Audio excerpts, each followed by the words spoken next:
Hey everyone, welcome to another episode of the I Believe podcast. And this one is extra special because we are bringing you some very cutting edge updated information from some amazing doctors. So I'm going to have them introduce themselves and then we're going to get into what we're talking about.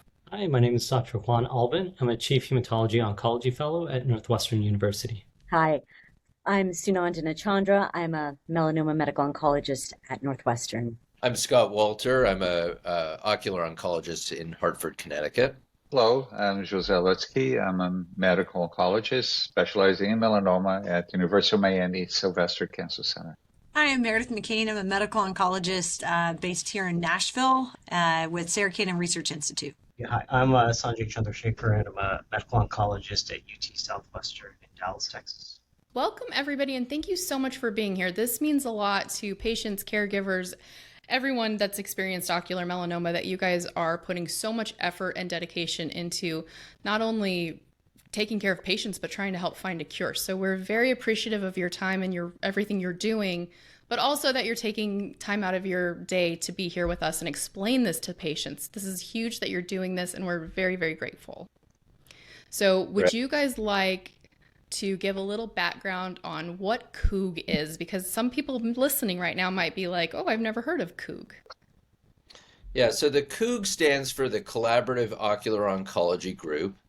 This started off as kind of a small group of ocular oncologists who were, scientifically curious and aligned with the work of Dr. Bill Harbour, J. William Harbour, who is known for developing the gene expression profiling test, which has now kind of become widely used as a standard of care in the United States for prognostication in uveal melanoma. And so, Bill's work kind of developed this test and then led to prospective validation of the test through a collaboration between multiple centers. And over the subsequent years, that's kind of evolved into additional testing modalities. So you've probably heard about PRAME expression and more recently the next generation sequencing for uveal melanoma associated mutations. And so the group has grown both in terms of the number of affiliated ocular oncologists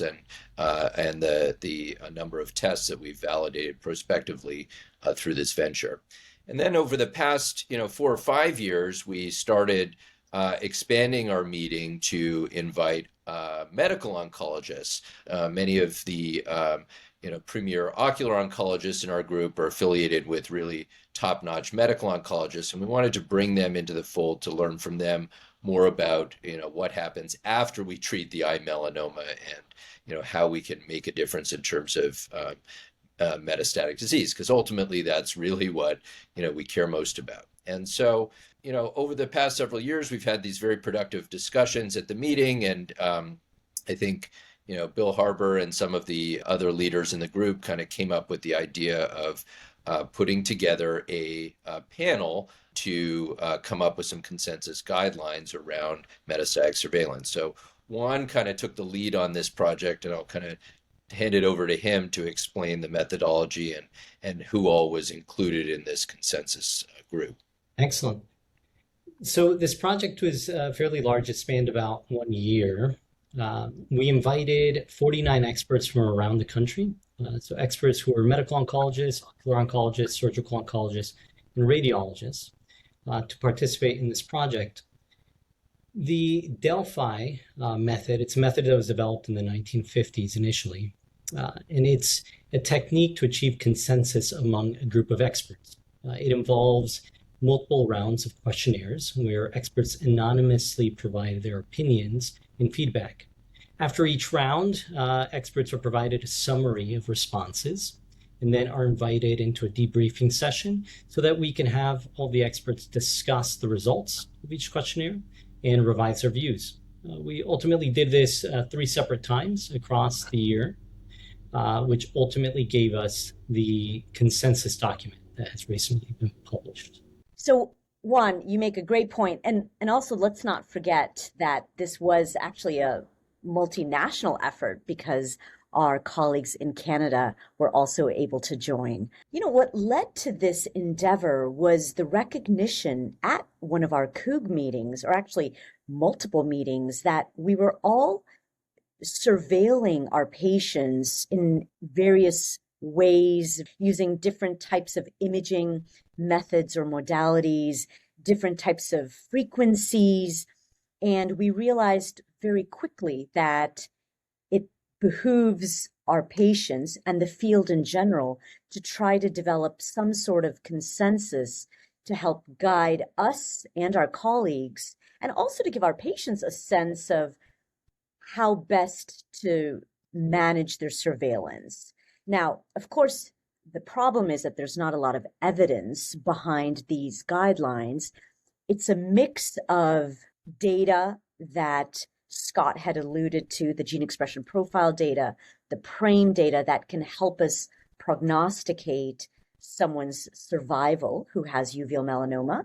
And it was also a combination of everyone's expert opinion from all these different multidisciplinary groups to come up with some sort of consensus that we can all then follow to the best of our ability. I might also add that for a long time, there was a lot of questioning of why do we need to do this? Why do we even have to do imaging? Or why do we have to follow patients because we don't have any treatment for them? But that has changed. Currently, we are living in one of the most productive period scientifically in understanding melanoma, uveal melanoma in particular. There's a lot of research. There are a lot of new potential treatments and some that have already been proven to be beneficial. So in this current environment, it's very important to know who is at high risk of recurring and who is not. So I think that also is prompted us to feel the urgency of trying to find a framework where we could all speak the same language. I think that's fantastic. So you all have gotten together and published a paper with the guidelines, and it is called the Metastatic Uveal Melanoma Surveillance, a Delphi Panel Consensus. Can you explain to us what a Delphi method is and why you used it? Most definitely. So the Delphi method, it's a wonderful method to utilize when there isn't a clear right answer, and you're trying to answer the question with many different viewpoints. So in this situation, as Jose just mentioned, everyone's doing things a little bit differently, and everyone's got their own reasonings. And so we wanted to sit down and create an iterative process or format in which we could tease out these differences in practice patterns and try to actually standardize those practice patterns across the board in the US and Canada. So this Delphi method, this technique to achieve consensus, it's really just an iterative, multiple rounds of questionnaires. So we create a questionnaire with numerous different recommendations, and we pass them on to our panelists, and we have them rate from 1 to 9 what degree they agreed with the statement in front of them. Based on those scores, we then went back and discussed each round of the questionnaires with our panelists so that everyone could understand what specific recommendations were popular, what recommendations were unpopular, and how we could tweak them to improve them so that we could get the largest amount of members on board with the set recommendations that were ultimately published. So this method, it really allowed us to go back to the drawing board numerous times with the feedback from a very diverse group of experts and ultimately craft very descriptive statement recommendations for each class of patients, the intermediate risk and the high risk patients. So we dive into not just the frequency of surveillance, but also the techniques. So what imaging modalities should be utilized, if and when blood testing should be utilized, and if and when PET CTs should be utilized. I'll just jump in there. I'm, kind of a private practice ocular oncologist out in the community setting. And so, my patients don't necessarily all have the benefit of going to a world expert a medical oncologist who specializes in uveal melanoma, right? They're more likely to see a general medical oncologist, or maybe if they're lucky, a medical oncologist that specializes in cutaneous melanoma. But they're less familiar with uveal melanoma surveillance. And so there's a lot of heterogeneity out there. Even, we're talking amongst the experts in the group, there was disagreement. But when you get out to the community ocular oncologists, medical oncologists, there's even more variability in how surveillance is being done. And so one of the things that, I think this has helped with is, providing sort of clear guidelines that we can send to community oncologists to help allow them to do this surveillance in a way that is in alignment with the world experts, that join the panel. And do you feel like because uveal melanoma is so rare, that makes it more challenging? Absolutely, because most medical oncologists have probably never seen a case of uveal melanoma in their careers. They kind of get siloed into the more common cancers. And, unless they're in a major center where these patients are concentrated, they're unlikely to have managed this disease in terms of surveillance or, the management of active metastatic disease once it occurs. Another potential advantage of this, and a very practical one, is that, and I would ask my colleagues to give their input here, is in terms of getting insurance approval. For some of the tests, and it's very inconsistent there. Some insurance companies will approve what we think is the best imaging modality for the patient, while others will not.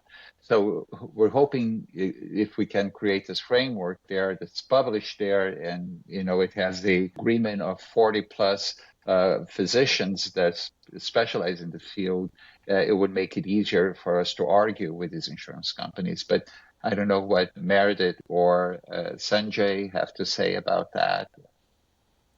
Yeah, I think not only is it important for other colleagues, medical oncologists, patients, but also insurance companies to educate all of them on the differences between cutaneous and uveal melanoma, right? And how we determine high-risk cutaneous melanoma is very different than uveal melanoma. How we follow it's very different. And so I think the more we can highlight those differences, the more we can really advocate for our patients and be able to say, look, we know the risk of recurrence in the liver is the most concerning location. And so this is why we need to follow patients with intensive monitoring in the liver, for example, with MRI of the liver, triple phase CT, and especially for the patients that with the risk prognostic scores that we have now, we know which patients are at higher risk and which ones we need to be more intensive in our screenings versus patients that are low risk that we can say, you don't need that same level of intensity in your follow-up. Traditionally, or historically, I should say, uveal melanoma was more of a clinical diagnosis. But yet, over the past few years, we have some very clear and clean data showing us that perhaps if we had some more biopsies being done and we had some tissue to actually analyze, we could really prognosticate people who are at low, medium, and high risk, or what we call low, intermediate, or high risk.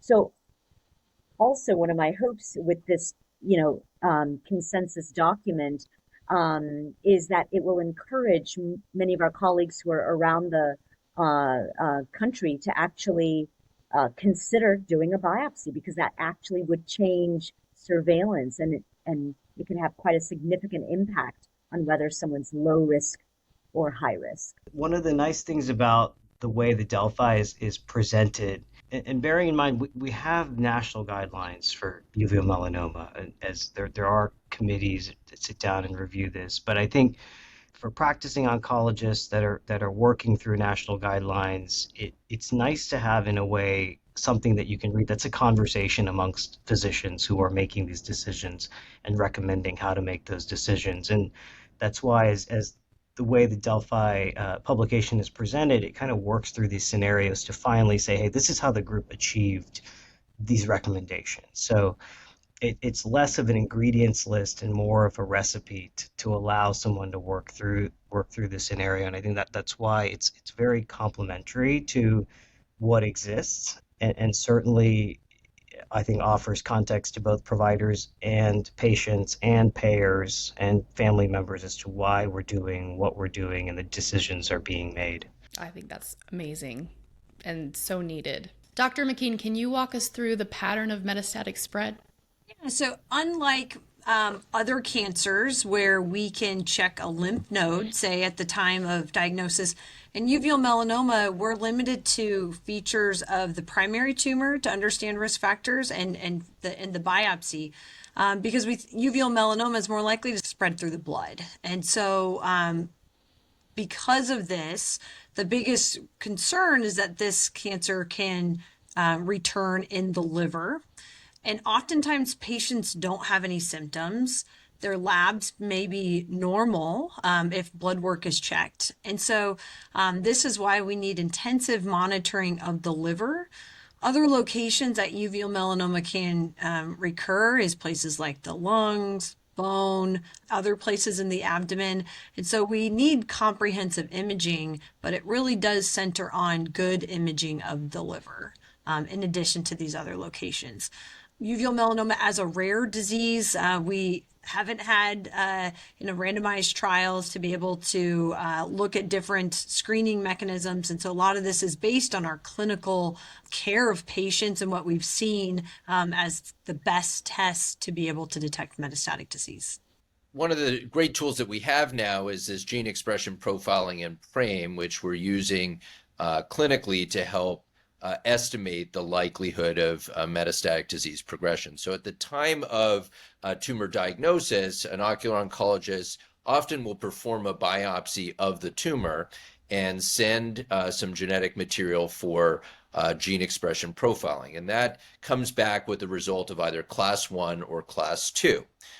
In addition, we now also do PRAME expression profiling on the same specimen. So that further subdivides patients into class 1 PRAME negative, which is the lowest risk subgroup.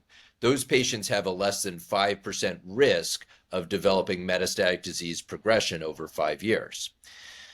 The second group is class 1 PRAME positive. So these patients still have a relatively low risk of metastatic disease progression, but it's about 20% of patients who will develop metastatic disease over the course of 5 years. And the average time to develop metastasis in this population is about 3 years from diagnosis. Then we get into the class 2 tumors. Unfortunately, class 2 tumors have a much higher likelihood of metastasizing. It's around 50% of these patients who will go on to develop metastatic disease. And if we subdivide the class 2 population into the PRAME negative versus PRAME positive subpopulations, there's a slightly lower risk of disease progression in class 2 PRAME negative versus the higher rate of disease progression in class 2 PRAME positive. So basically, the patients who are class 2 PRAME positive are our highest risk group. They have a roughly 60% chance of developing metastatic disease within 5 years. And about half of the patients who will develop metastatic disease will do so within a year and a half of diagnosis. So the latency to metastasis is also shorter in the class 2 PRAME positive subgroup.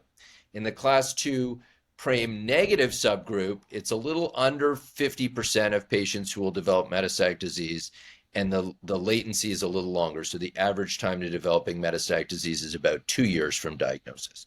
So the availability of this really detailed algorithm for determining metastatic risk has allowed us to develop more personalized surveillance guidelines for patients in different risk categories. And that's really what this consensus is all about.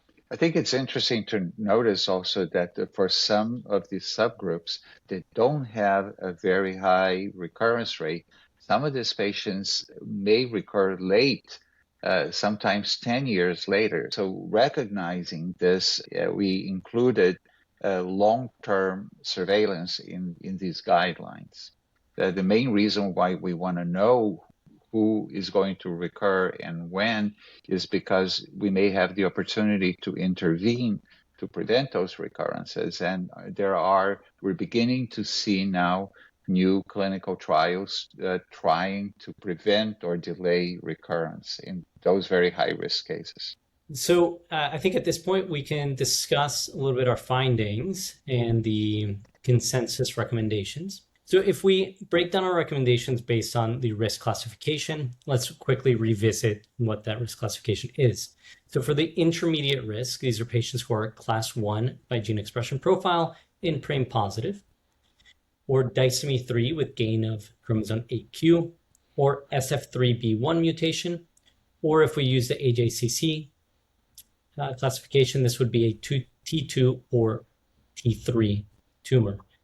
For these patients, we recommend that they undergo screening for metastatic disease with a frequency of every 3 to 6 months for 5 years, and thereafter annually for at least 10 years from diagnosis.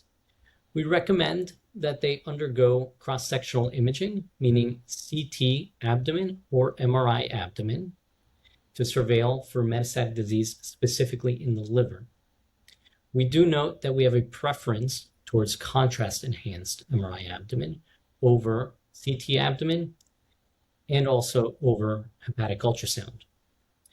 With regards to surveillance of the thorax or the chest, we recommend that patients undergo a CT of the chest, which is combined with this hepatic imaging, but we don't dictate the specific frequency for the CT of the chest, meaning that patients can undergo CT chest at a reduced frequency in comparison to the abdominal imaging. Now, with regards to the high-risk group, the high-risk patients are those who are class 2 by gene expression profile, regardless of their PRAME, meaning PRAME positive or PRAME negative. They can also fall into this high-risk group if they have monosomy 3, regardless of chromosome 8q, have a BAP1 mutation, or are T4 by AJCC. For these patients, we recommend an increased frequency. We want them to undergo metastatic disease surveillance with a minimum frequency of every 3 to 6 months for years 1 through 5, then every 6 to 12 months for years 6 through 10, and then surveillance imaging beyond 10 years can be considered. For these patients, we similarly recommend the use of contrast-enhanced CT abdomen or MRI over the use of a hepatic ultrasound. For these patients, we also recommend the use of a CT chest, which can be combined with hepatic imaging for surveillance of metastatic disease in the thorax, although this can also be performed at a reduced frequency. Lastly, we similarly note that we have a preference towards MRI of the abdomen over CT abdomen in this high-risk population. If we take a step away from our risk classifications, we did also provide some general guidelines regardless of the risk classes. With regards to PET-CTs, we did not feel that they were reliable enough in picking up the small amount of metastasis to the liver. And so as a result, we recommend the use of MRI or CT abdomen in its place. With regards to hepatic ultrasound or ultrasound of the liver, unfortunately, this tends to be a very technically difficult exam and is very much dependent on the expertise of the ultrasonographer. And so as a result, we feel that there's too much variability in that test's capacity to pick up metastatic disease. So similarly, we recommend the use of MRI or CT in place of hepatic ultrasound.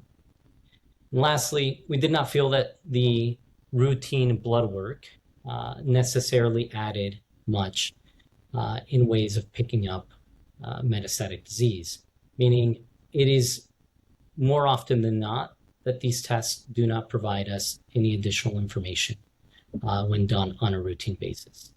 So I think one thing that's important to realize and for our patients to understand is not every anatomic part of the body can be imaged identically compared to another part. So, for example, for the abdomen and pelvis, we often use contrast to really help delineate, small structures and gives us a lot of detail.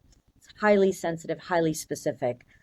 However, for example, for the lungs, for the chest, especially if we're not necessarily concerned about lymph nodal involvement, we actually don't need contrast. So those are just examples of, we just have to be very thoughtful when we're ordering these different imaging tests to make sure that we order the best test possible to give us the most information, and B, spare our patients additional tests that may not be that much more meaningful. One, you had mentioned prognostic factors that we look at other than just gene expression profile. You mentioned PRAME, you mentioned chromosomal analysis, the genetics of the tumor size. I think it bears worth repeating that having it be a variety of prognostic factors and have that being included in this document, we hope will allow more people to be able to use it, because we acknowledge that not everyone has access to gene expression profiling. Different centers may have different protocols when trying to prognosticate the tumors. So I think this document allows for multiple variables to be taken into account. And then finally, what sets uveal melanoma apart from many other cancers is that it can have a long latency in some scenarios. And so extending our scan frequency when appropriate, I think will also help keep our patients safe with respect to helping us detect recurrences.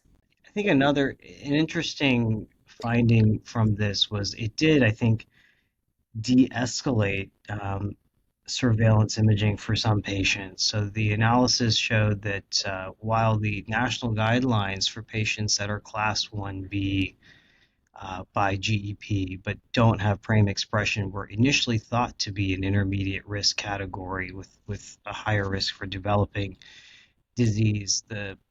Based purely off of the Collaborative Oncology Group report number 2, using that data and using a consensus statement, we can, I think, confidently say, hey, those are patients where we may not need to scan as frequently. That if it's class 1B PRAME negative, that's actually a low risk population. That a consensus group feels that this is a space where we could move from a 6-month interval, maybe even de-escalating. While again, the consensus group at least didn't completely finalize what low risk patients should ideally be receiving in terms of scans. I think it's nice for patients to understand, hey, maybe my risk is a little bit better. Maybe I have a better chance of beating this and not developing recurrence of my melanoma. One thing that comes up often in clinic is sort of the time toxicity and the financial toxicity of all the testing that we do.